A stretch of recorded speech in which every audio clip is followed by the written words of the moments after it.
inside tonight, 'cause if I do, I just... Howdy folks, and welcome to the Rochester Indie Musician Spotlight. This is part 2 of this week's doubleheader.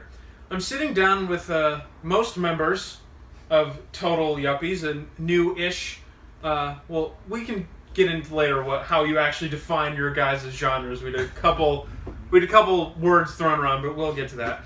I'm joined with JT Fitzgerald, Jake Walsh, and Ben Burdette. We're all very kind to take the time to talk to me today. And the reason why we're taking this opportunity, we're doing a doubleheader, is that on July 1st, they're releasing their debut EP, Pleasantries. And I would assume it's going to be on iTunes, Spotify, and I'm sure you guys will have individual copies for sale. Guys, thank you so much for joining me today. Thank really you. Appreciate it. Thanks, man. So I know with most Rochester musicians, this is not the only thing that you guys do. Yeah. They said, laughing nervously.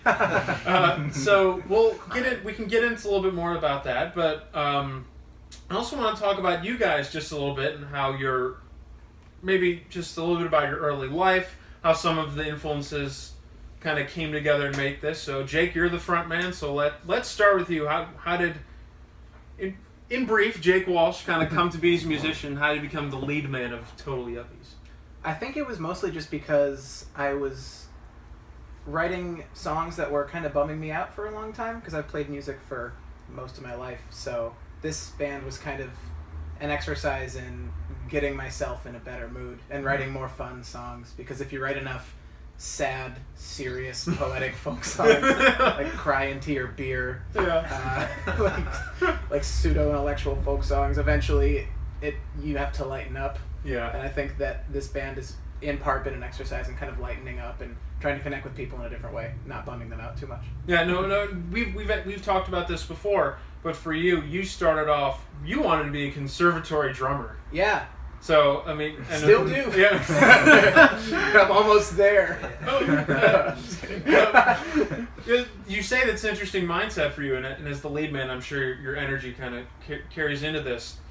But this was a change for you, just kind of getting out of the more serious mindset, being, like, oh, I'm going to be a really trained musician, and you know what, I want to make stuff that's fun. Just want to rock out. Yeah. Yeah. And do like stuff that people can appreciate. Yeah, it's when you don't go to college for music, your definition of how to have music as a career changes a little bit. Yeah. So, it's an adjustment all the time. Yeah. I guess is a way to put it. And we know that you drum for John Lewis, and do you have any other projects that we can keep track of?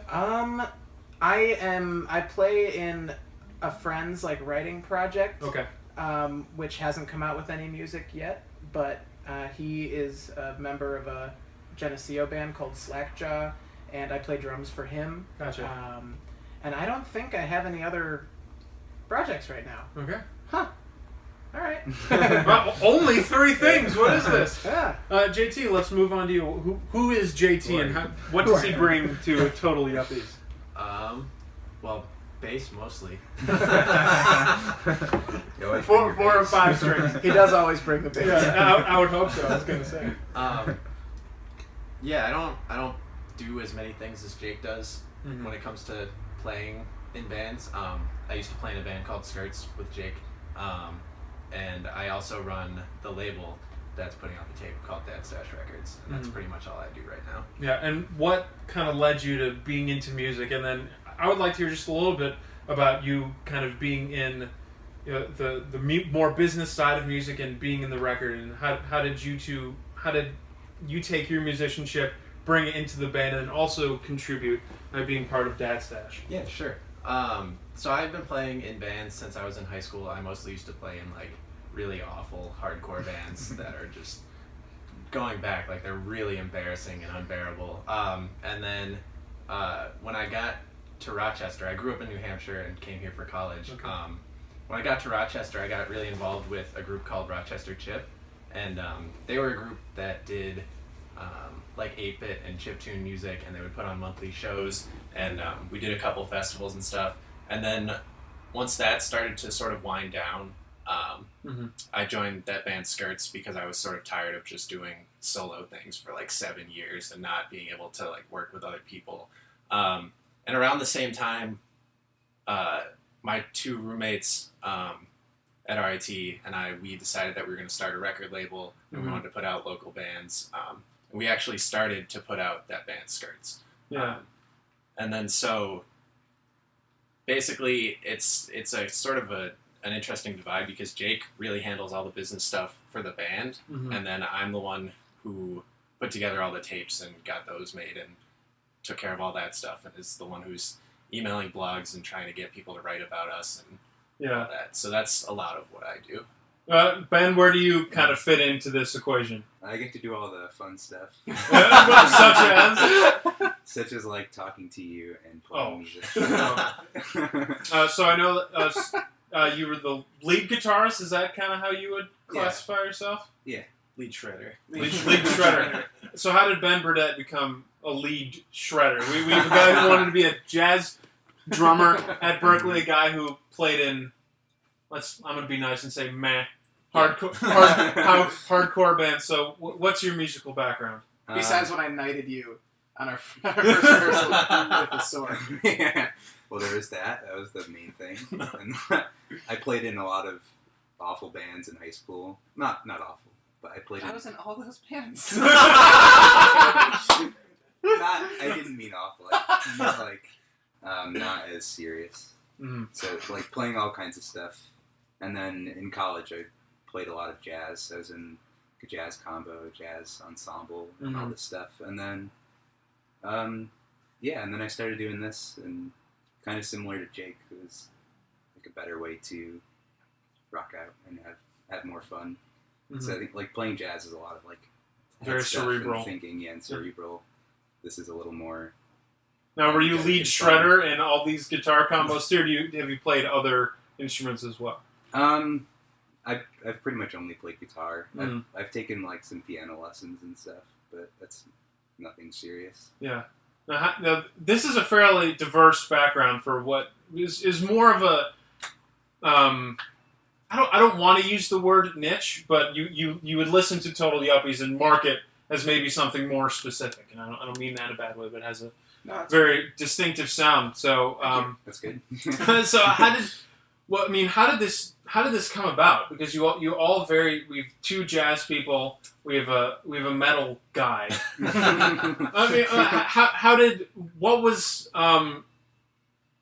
Jake, I'm going to put you on the spot again. Sure. What was the moment when you guys wanted to be Total Yuppies? Was there like kind of a point when you're just like, man, I need to do something? What made you think of these guys? Maybe you can speak for Dylan too, your drummer, who wasn't able to join us. Couldn't be. Dylan's on tour, actually. Dylan's on tour with another band. Yeah. Ouch. It's all right. We're really happy for him. He's having so much fun. It looks amazing. Well, I think Dylan and JT and I were in Skirts together. Dylan was the drummer of Skirts. So it was pretty natural when Skirts kind of came to its end to then move forward with this rhythm section that has gotten used to playing together over the past like year and a half, when we had our Skirts lineup kind of solidified. So really I had been writing these songs while Skirts was releasing music and playing shows actively in Rochester and elsewhere. And once that kind of started to fade out a little bit because the singer and songwriter ended up moving to New York,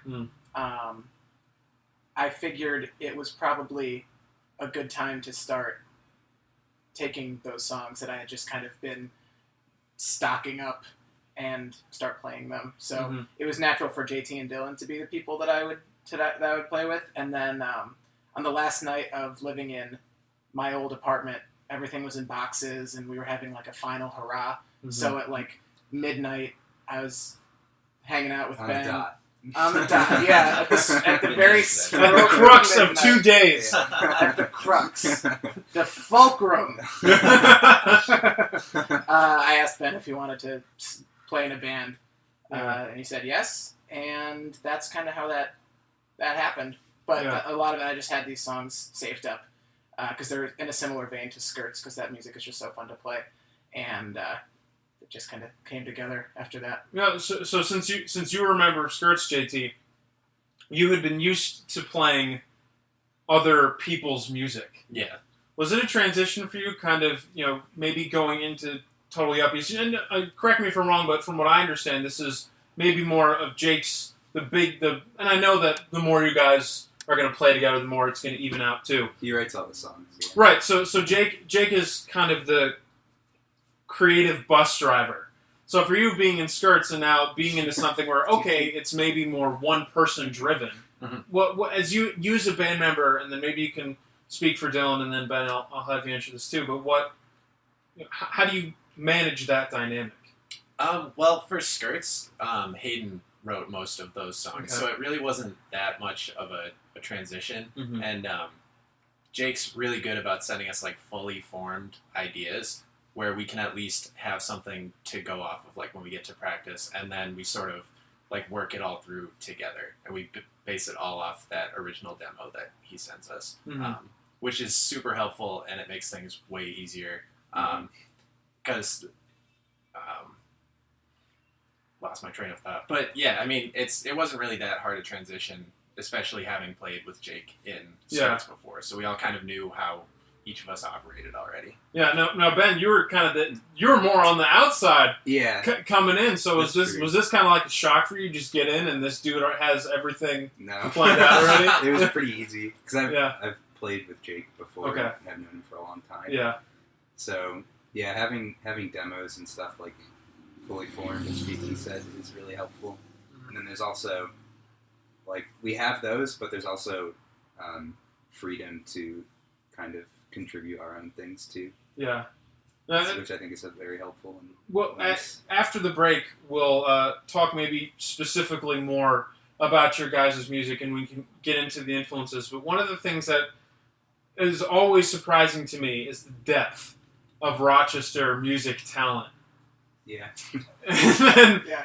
how did you guys kind of... Because that's a very daunting thing, just kind of starting a group and kind of just coming out of the woodwork and having this new sound, especially with maybe not as much established as some other people. So Ben, I'd like you to answer this first. What was it kind of like first getting into the gigging scene? Because last I talked with Jake, your guys' first and second shows were, hey, text us for the address kind of thing. So like that a lot too now. Yeah. Which I prefer, honestly. But Yeah. playing house shows and things like that. But no, it wasn't. It was really exciting and not scary at all. Mm-hmm. Because we have a lot of friends that are doing similar things, and a lot of people that we can count on to support us. And yeah, it was very fun and not bad at all. I'm going to open this up to you two. It doesn't sound like you're doing this very much for profit or as a means. Well, but so I don't mean this in a bad way. But some people here, I mean, that this is what they do. I mean, and this is how they try to sustain a living. And you guys have talked about, this is just fun, but this is a lot of work to put into something fun. So maybe you guys can answer this for me. How do you kind of manage that and recognize that? You know what? How do you find that balance? What do you want to go? Or That was a complicated question. I'm sorry. no, it's okay. Yeah, It's a good question. Yeah, I'm just trying to think of how to best answer it. The reason that I laughed when you asked is because, I mean, the label, that part of it, I definitely do, I'd say, for fun. Mm-hmm. And my hope with that is always to just break even. But with this band, I definitely think that it's a slightly different attitude because we do need to, make money off of shows to be able to go out of town to play other shows and to try and get out there as much as possible. But it's just a different mindset from how I run the label, which is, like I said, just trying to break even to do the next thing. Whereas with this, it's definitely, we need to be more conscious of things like that. But Jake really handles most of that, so I feel like you probably have a better answer. I think I do. I think I have a good answer. I think music has always kind of been a for fun thing for me, but it's also been very much something that I want to spend most of my time doing. And most people, when they have an activity that they spend most of their time doing, it's just also their job.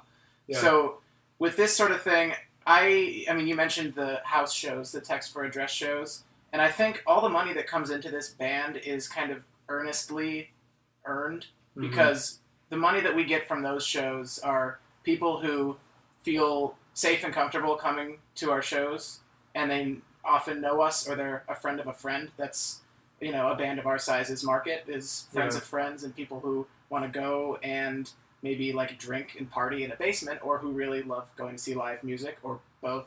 So every dollar that we get from those donation-based shows, which are very, important and help a lot of bands like us find an audience and connect with people, is made from people who want to be there and and it comes directly from support of the audience. And from viewers like you. From viewers like you. I broke the fourth wall. I mean, people are watching. They know it's. I hope so. We know they're watching. Yeah. But I mean, money is important, and every month when I write a rent check, I remember that money is important. So I think a lot of things that I do outside of this band right now, I do like 4 things to be able to support myself, and it's somehow all kind of working out right now. I think that's kind of what being in your early 20s and playing in a band is about, is maybe, scraping by to do something that's really meaningful and makes you feel good and makes you feel like you're doing something. So, money's important, and I run it like a business to a certain extent. I think I have a spreadsheet, and I save receipts. Oh my God, that's like one of the top 3 most adult words. Spreadsheet. Yeah, I was gonna Excel. say. And behind tenure. TurboTax. Yeah. Starched collar. Now I only drink on the weekend. Now I only drink in the afternoon. Spent the summer wasted in the morning. Spent the summer wasted in... And we're back with Total Yuppies. We have Jake, JT, and Ben here. In that order: lead singer, rhythm guitar, bass, and lead shredder. You want to call it that. Okay, we were just kind of getting into how the band was forming and their attitude regarding the band, and Jake made an interesting comment about having to balance it and doing it for fun. And one of the things that kind of surprised me, and almost every Rochester band is good about this: social media, branding. So how did you guys kind of brand yourselves as, this is a fun band, but also we're good enough and we can advertise well enough that people will take us seriously too? I think a lot of our voice on social media, and I think there's kind of a voice on it, is mostly me kind of trying to be funny, and then also, tell people what they need to know about us. And I went to school for graphic arts, pretty much, so a lot of our social media stuff is me kind of screwing around in Illustrator and Photoshop, kind of using my college degree to make funny pictures and show flyers and stuff like that. And I think people appreciate it. I get a lot of compliments on the album art that we did for Pleasantries that we posted recently, and some of the show flyers. There's like a sense of humor and lightheartedness, but also we take it very, very seriously. So it's kind of trying to find a balance.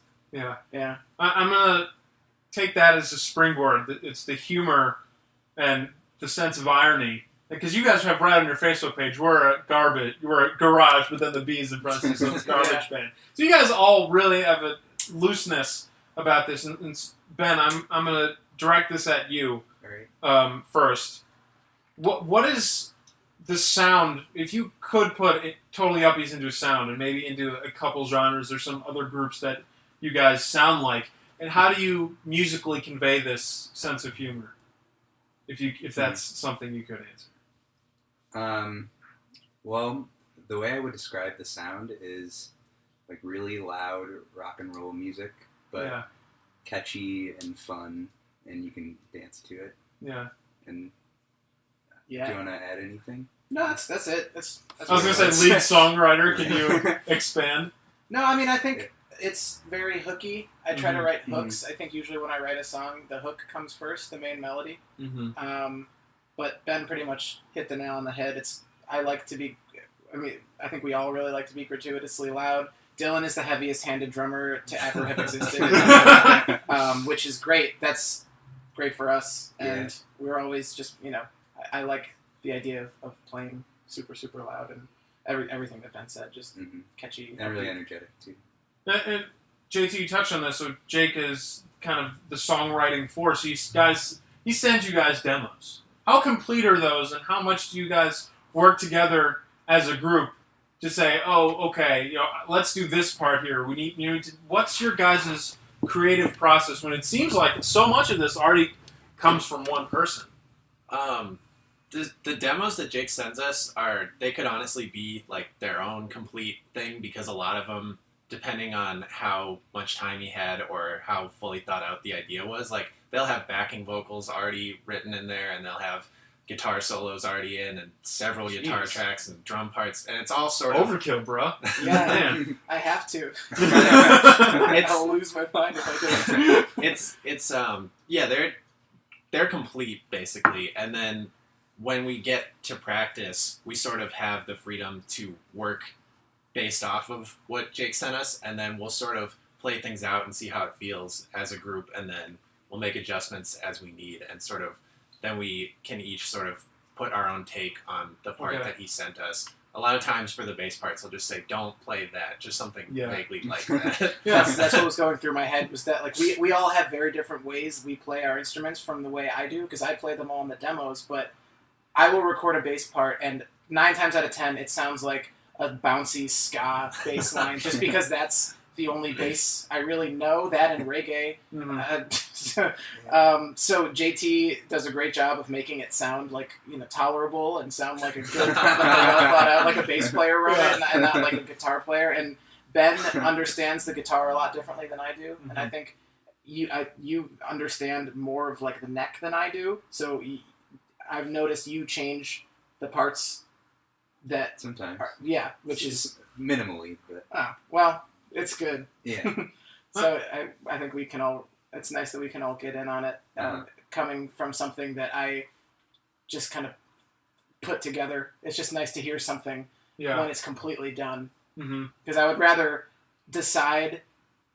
hear the song as a finished thing, and then decide whether or not I like it before bringing everyone else in and making them like waste their time learning a song that I'm just going to decide I don't like. I would hate to do that, because we only have the time to rehearse for like an hour and a half or 2 a week. So that time and all 4 of us can be in a room is super valuable. So it's kind of, if anything, a process of me weeding out my crappy ideas. This actually, I'm going to compare this to sort of the process. I'm speaking as a jazz musician myself. That jazz musicians have. Miles Davis would often say, don't play that. And they'd be like, well, what do I play? It's like, don't play that. and I know that I would assume you guys aren't reading a music written chart, but it's a weird balance hearing, because you are composing it, you're arranging it, and you're doing the sonic equivalent of writing it all out, but then you're also asking your fellow bandmates to change stuff. So I'm going to have JT and Ben answer this. Was there any difficulty for you just kind of going in and understanding, okay, Jake wants me to change something, or I don't feel comfortable changing it or adapting? Was there a learning process for you guys, or is this something that was really immediate? At least personally, the first few times we always run through the song, I usually play like a more basic version of what Jake sent, and then over time, as we rehearse it more, and we sort of nail down all the parts and, like where all the breaks in the song are, or where the verse goes to the chorus. Once we've figured all that out, that's when I tend to start like working on how can I play this in a more interesting way, or how can I play this differently in a way that fits better with what he had originally thought of, stuff like that. Would you say it's about the same for you? Yeah. Usually, like, after we kind of get used to it and get comfortable with it a few times,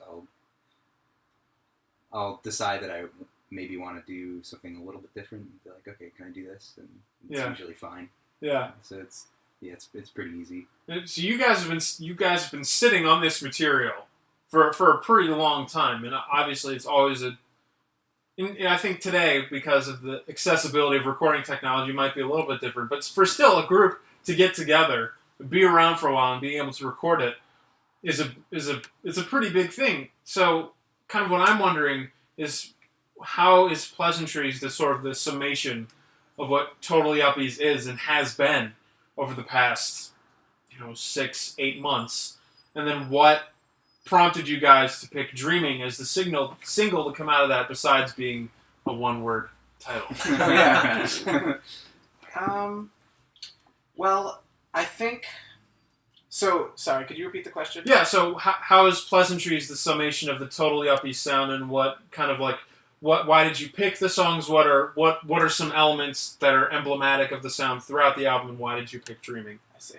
Well, these are like the original batch of songs that I came to everyone with. So the beginning of the band was learning all of these songs that I had for a couple months. So for the first couple of months, our set list was very much just every song we had. Mm-hmm. So this EP is kind of a reflection. If you were nice enough to come to our first couple of shows and come and sing and dance, this is like what you get. So people who have been following us for the short time that we've been around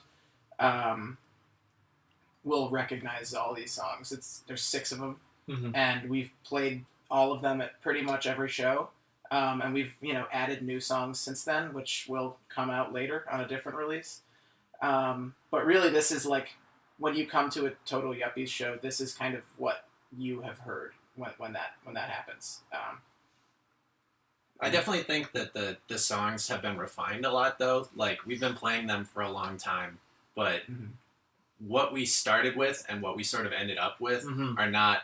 They're the same songs, but what we ended up with is, like, the much more polished and finessed version, where there's, we definitely added a lot more noise and fuzz as the band progressed, and in a lot of the newer songs, you can definitely hear that right off the bat. Mm-hmm. But if you heard, say, an early version of one of these songs, it wouldn't sound... It's still very loud, like the original, but I definitely think like they got a lot louder, and there's a lot more shredding, and we've added a lot to all these songs. They're a lot more thought out than if you just came and saw us play in a basement. Yeah. That's true. It's funny, you said more polish and then more fuzz, and in the same thought, those two things I wouldn't have quite connected. Intentionally fuzzy. Yeah. Well, I mean, like, the more polish comes from... There's so many vocal tracks and so many cool little tricks, and a lot of... Jake and Dave and Ben, when they were working on the sort of final touches on all of this, they really put a lot of layers to it. Mm-hmm. And just some of those layers happen to be more fuzz. Yeah. And Dave owns 1809 Studios in Macedon, Right. which was where we recorded it. So Okay. he was also a huge part of this, because as a producer, he involves himself like the perfect amount. So he's an amazing vocal arranger, and he helped me a lot with the harmonies, and he's just so great to work with, because we recorded the basic tracks, just the 4 of us, what you would hear in a basement, live in a room, and then added stuff to it. Added vocal arrangements, added a glockenspiel, a ton of guitars. So Dave was super helpful in that. I just wanted to mention him, because there's a lot of him in this record too. Yeah. Well, guys, thank you so much for joining me. I think this will just about wrap it up. One more time for you guys. This is Total Yuppies, and on the couch here, we have JT Fitzgerald on bass, Jake Walsh, vocals and guitar, and then Ben Burdette, lead shredder. I don't know why. I didn't laugh at that once throughout the whole thing, and then I had trouble with it at the end. Their new EP, Pleasantries, comes out July 1st. Jake, if you could tell us and the people where they could find. Come to a show, first and foremost. We'll have tapes there, and you can find us on Bandcamp. We have all of our music on Bandcamp. We're on Facebook. We're on Instagram. We're not on Twitter. We are not on Twitter. Puts the foot down. Don't check Twitter. Yeah. But really, Delete Twitters. The best place to just come meet us at a show. They're a lot of fun, and it's the best. And to get a taste of their music, their current single from that EP, Dreaming, is out now. Guys, take care. Thanks for joining me. Thank you, Dan. We'll see you next time.